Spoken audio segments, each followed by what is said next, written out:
What makes this subject so difficult to discuss is not only the brutality of the execution method the Nazis used against resistance fighters, but also the cold purpose behind it, a deliberate strategy designed to make death itself into a public warning, a spectacle of terror that would reach far beyond the victims.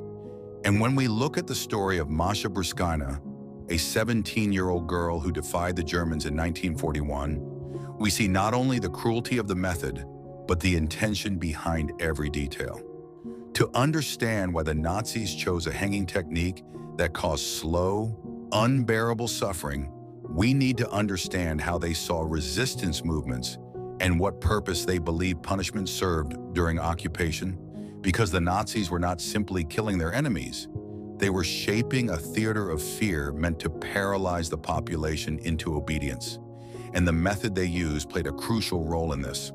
When the German army entered Soviet territories in 1941 during Operation Barbarossa, they understood that their greatest threat in the long term would not be the Red Army alone, but the civilians who would refuse to accept occupation, the underground networks of young men and women who would hide Allied pilots, sabotage supply lines, smuggle messages, distribute forbidden newspapers, and attack German soldiers from the shadows. For the Nazis, resistance was more dangerous than open battle because it meant constant uncertainty, and uncertainty creates paranoia, and paranoia eats at the authority of an occupying force. To counter this, the Nazis relied on a punishment system designed not merely to remove the fighters, but to break the will of the entire population. They believed that a painful, slow, humiliating death would spread fear faster than a bullet ever could, and so they did not want their victims to die instantly. This is where the method becomes clear. A normal long drop hanging used in Western countries breaks the neck at the moment the body falls, causing an almost immediate loss of consciousness and death within seconds. But this was not what the Nazis wanted. They chose deliberately to use short drop hangings or suspension hangings, methods in which the victim's weight does not snap the neck, but instead tightens the rope slowly, reducing the ability to breathe, causing pressure to rise in the head, forcing the tongue forward, and inducing a tortured struggle that could last several minutes, sometimes even longer. This was not an accident or the result of poor equipment. It was designed, it was intentional, it was part of the psychological warfare of occupation. When Masha Bruskina was captured in Minsk, her fate was sealed not because she was merely present in the wrong place, but because she had actively helped wounded Soviet soldiers escape from a German-occupied hospital. Her work required courage far beyond her age. She smuggled uniforms, supplied forged documents, and guided weakened soldiers out of the city to join partisan groups, all under the constant risk of betrayal or discovery. The Germans considered this an act of treason against their occupation, and treason, in their view, demanded not only death but exemplary punishment. Something visible, something unforgettable, something that would imprint fear into the minds of thousands who might otherwise dare to resist. Her execution was prepared like a demonstration. The Nazis chose a central street in Minsk, a place where ordinary people walked every day. They prepared wooden structures that could hold ropes for long-term display. They assigned guards to surround the scene not to protect the victims, but to ensure that civilians watched. And they planned the timing so the execution would occur during daylight, ensuring maximum exposure. They hung signs around the necks of the condemned that declared their supposed crimes. And these signs were not for identification, but humiliation, a way of framing the victim as a warning. When the moment came, Masha did not break, and in the testimonies of witnesses, her calmness is repeatedly mentioned. She walked with a steady pace, her posture straight, her expression composed. She did not plead, she did not scream, she did not show fear, and that quiet dignity made her even more dangerous in the eyes of the Nazis because it meant that their terror was not absolute. They needed the execution to become the terror she refused to show, and so they used a short rope. They did not want her neck to snap. They wanted her body to struggle. They wanted her pain to be visible. They wanted people to see that resistance ended in slow agony. The short drop method ensured that she was not killed instantly. As the rope tightened, her body fought for breath, and the scene created an image that the Nazis intended to echo across the city like a terrifying whisper carried from witness to witness. German soldiers photographed it. Officers supervised it. Civilians were forced to watch it. The bodies were left hanging for days so that everyone who walked through the area would see what happened when a young woman dared to defy one of the most powerful armies in the world. This was psychological warfare. The Nazis understood that spectacle can be more powerful than bullets. They understood that a slow death plants a deeper fear in the mind than a quick one. They understood that the appearance of control could be strengthened by orchestrating cruelty so visible that people felt powerless before it. And this is precisely why the method mattered. It was not random, it was chosen, but the story does not end with her death. After the execution, the bodies of Masha and the two men executed with her were left to hang for 3 days. German officers took photographs and film footage of the scene. These images were circulated not privately, but deliberately to emphasize the consequences of resistance. The goal was to make her death echo through Minsk like a warning note, to bury hope under fear, to convince people that resistance would end in humiliation and pain. Yet ironically, the effect was not as the Nazis intended. While many civilians were indeed terrified, many were also quietly inspired. They saw a girl barely older than a school student hold her dignity before death, and they saw that she refused to show weakness. And for many Belarusians, that memory became a seed of defiance. The Nazis wanted to break the spirit of the people. Instead, they created a martyr. The slow-hanging technique was used not only for Masha, but for countless resistance fighters across occupied Europe, in Poland, in Yugoslavia, in Greece, in France, in the Soviet Union. It was a standardized method. It was part of a policy. In official German documents, hangings were often described as public demonstrations meant to maintain discipline and discourage sabotage. What these bureaucratic words concealed was the intention to degrade, to torture, to display human suffering like a message carved into the air. In many towns, the Nazis forced entire communities to attend hangings, lining people up around the square. Children were sometimes made to watch. The German authorities believed that such fear would prevent families from helping partisans or hiding Jewish neighbors or passing information to resistance groups. And in some places, this terror did have a temporary impact, because ordinary civilians, already struggling under occupation, feared that even small acts of defiance could bring collective punishment. But the brutality also hardened many people, turning fear into anger, grief into resistance, and despair into determination. For every person who decided to withdraw from danger, another decided to resist with more urgency. This is the paradox of terror. Its impact is unpredictable. To fully understand why the Nazis used this method, we must also remember how they viewed human life through ideology.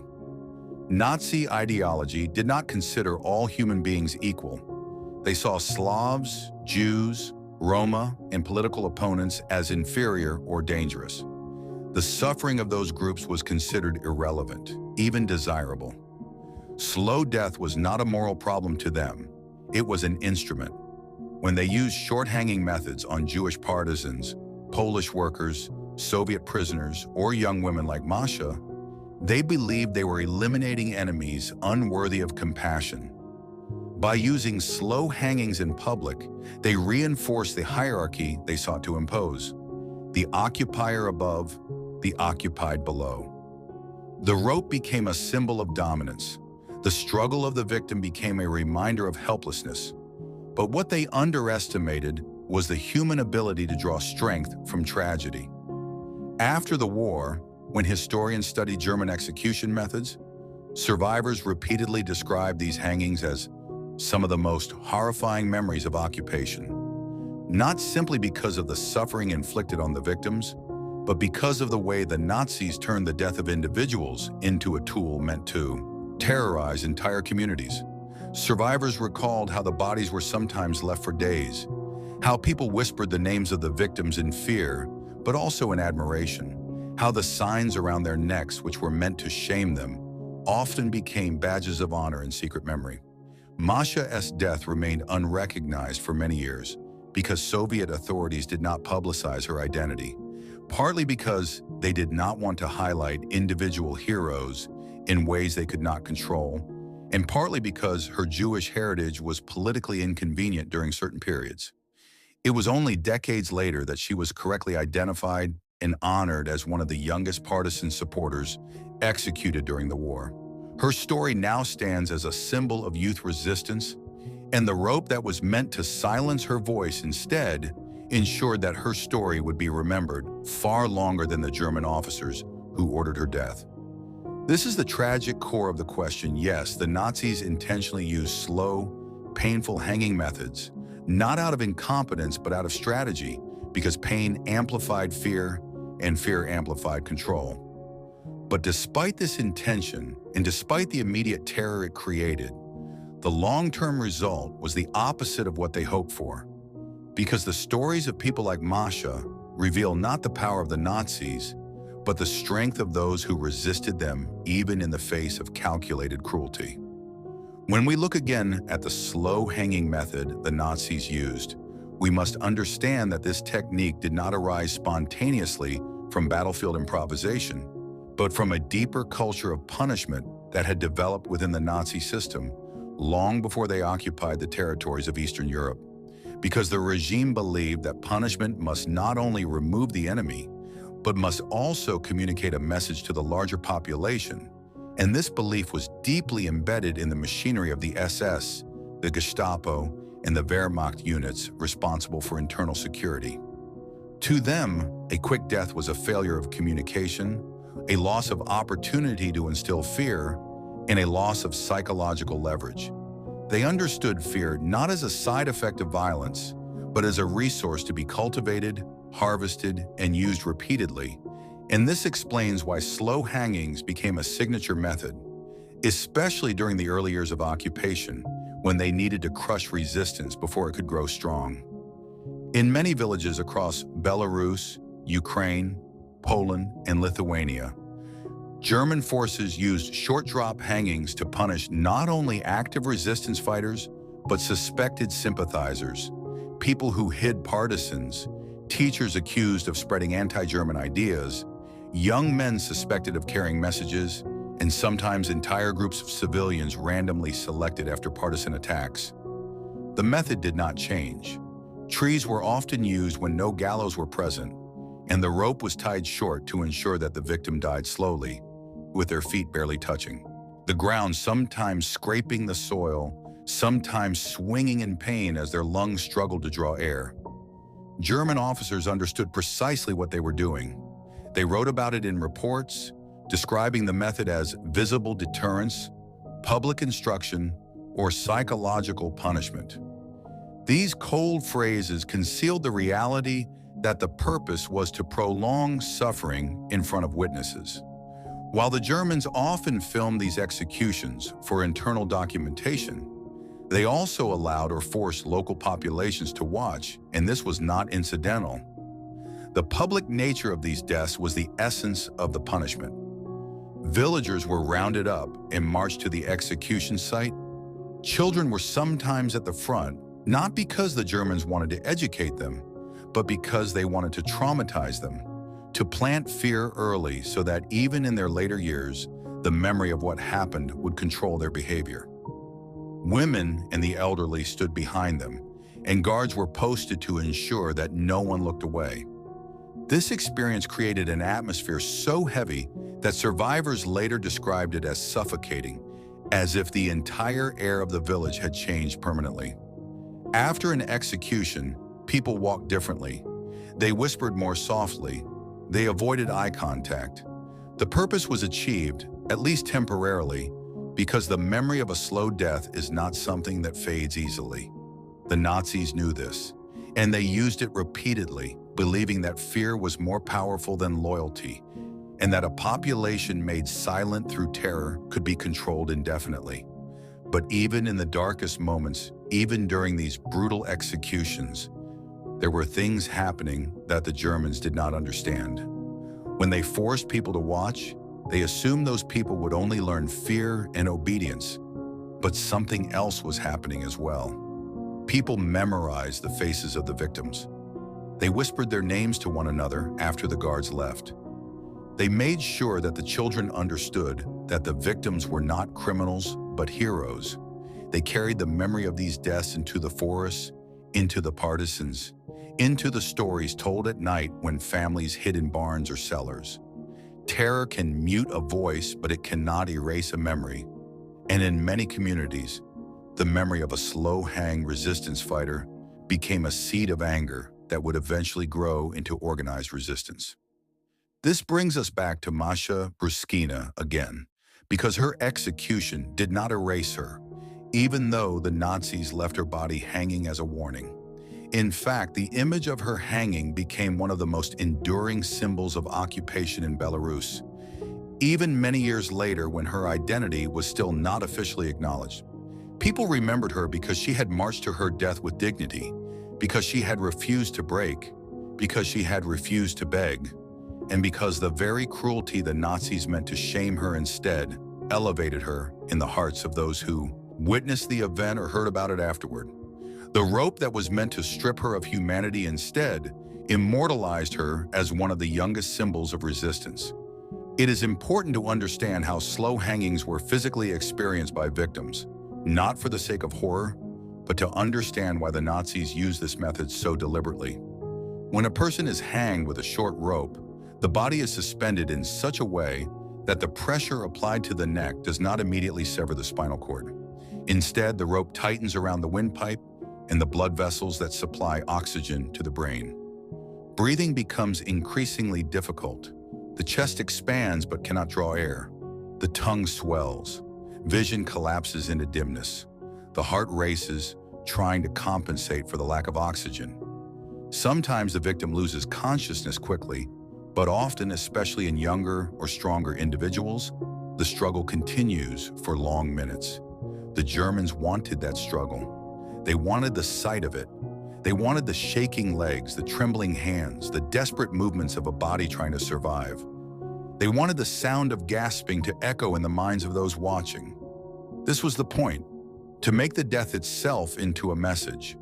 The Nazis believed this method was more effective than shooting because shooting was quick and clean, and a bullet wound could not be displayed for long, and it lacked the theatrical component they wanted. Executions by firing squad also required more soldiers, more coordination, and more ammunition. But a hanging needed little preparation and created a more powerful effect. A rope could be hung anywhere in a town square, on a tree, on a street lamp, on a bridge. The execution site could be chosen to force people to walk underneath the hanging bodies on their way to work, to school, to the market. This repeated exposure amplified the psychological effect, making the victims seem like constant reminders of the price of resistance. Yet there was something the Nazis did not grasp: the human capacity for silent defiance. After these executions, people often waited until the guards left to whisper prayers. Some placed flowers near the site during the night. Others created small hidden memorials inside their homes. Some carved the names of the victims into wood. Some passed along the stories to others who had not witnessed the event. And among the partisans hiding in forests, the memory of each hanging strengthened their determination, because they understood that survival was not just about winning battles. It was about preserving dignity in the face of an oppressor who wanted to erase it. One of the methods used in Belarus and Ukraine during partisan hunts involved hanging suspected sympathizers from trees and leaving their bodies to rot as a signal to nearby villages. German patrols would often leave signs pinned to the bodies reading, "This is what happens to enemies of the Reich." They believed this would discourage support for the partisans, but instead, many villagers joined the resistance out of rage or grief. Terror may suppress revolt for a moment, but it cannot destroy the human response to injustice. The brutality of slow hanging extended beyond the occupied territories. Inside concentration camps, especially in Auschwitz, Sachsenhausen, and Buchenwald, hangings were used to punish escape attempts, sabotage, or any act of defiance. In these cases, the method was even more controlled because the entire camp population was forced to witness the event. Prisoners were lined up, sometimes standing for hours, and made to watch the death of one of their own. The guards wanted to break not only the body of the victim, but the spirit of the spectators. They wanted people to believe that they had absolute control over life and death. But in many cases, the victim used their final moment to look directly into the eyes of their fellow prisoners, as if to remind them that resistance was still possible. This gaze, this final act of defiance, mattered deeply to those watching. Survivors later described how these moments became sources of strength rather than weakness. Even though the Nazis designed slow hangings to humiliate, they often had the opposite effect on prisoners, creating a sense of shared suffering that united them.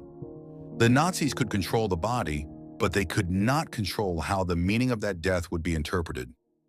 In Minsk, the Germans filmed Masha's execution, believing the footage would help them solidify fear in the population. That footage, however, would later become evidence of Nazi crimes after the war. The same happened in many other cities. The Germans believed their terror was permanent, but history preserved their brutality as proof of their wrongdoing. This raises an important point. The Nazis believed that pain created obedience, but they miscalculated the strength of human memory and the power of moral defiance. Their slow hanging method attempted to erase hope, yet stories like Masha's carried hope into the future, showing that a single act of courage can outlive the very forces that tried to silence it. For every moment of cruelty inflicted by the rope, there was a moment of solidarity born in the hearts of those who witnessed it. The executioners believed they were shaping a world ruled by fear, but they unintentionally shaped a world filled with stories of resistance, stories that would echo long after the rope had fallen silent. When the war ended and the Nazis were defeated, survivors came forward with these stories, and historians collected them, uncovering not only the facts of the executions, but the emotional truths that accompanied them. They learned how the method was applied systematically, how it was designed, and how it was justified in the bureaucratic language of occupation. But they also learned how communities responded, how they mourned, how they resisted quietly, how they passed stories from one generation to the next, ensuring that those who died slowly and painfully were never forgotten. In the end, when we ask why the Nazis used a slow hanging method, the answer reveals the depth of their cruelty and the precision of their psychological strategy. They believed that pain was a tool, that humiliation was a weapon, that suffering could shape obedience. But history shows something different, that dignity can survive even in the face of deliberate torture, that a single young woman can inspire an entire city, and that a death meant to break a community can instead strengthen its resolve. The rope did not defeat Masha. The rope did not defeat the resistance. The rope did not defeat memory. It is true that the Nazis intended to make people die slowly and with great suffering. It is true that they wanted to create terror so powerful that it lingered long after the body had stopped moving. But it is also true that their cruelty exposed their weakness, because only a regime afraid of its own fragility resorts to such dramatic displays of violence. And in the long view of history, it was not their terror that survived, but the courage of those who faced it. The execution of Masha Bruskina remains one of the clearest examples of how cruelty intended to crush hope can instead generate a kind of quiet strength that endures far beyond the reach of the executioner. Her dignity in the face of torture transformed her from a victim into a symbol, and her final walk to the gallows continues to echo as a reminder that even the most brutal forces cannot extinguish the human capacity for resistance,